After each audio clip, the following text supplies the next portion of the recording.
बेदारी के लिए भी हमें बताया गया है कि महत्व की जाए।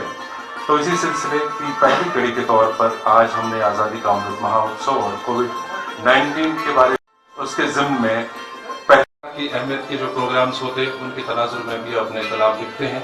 मानो कोविड है या वायरस, सबका जीना हराम किया।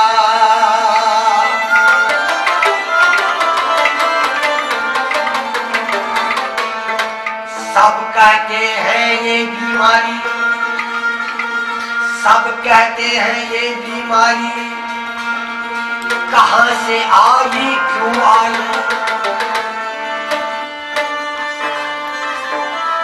ये चाइना से महामारी निकली, फिर आलम को नीलाम किया।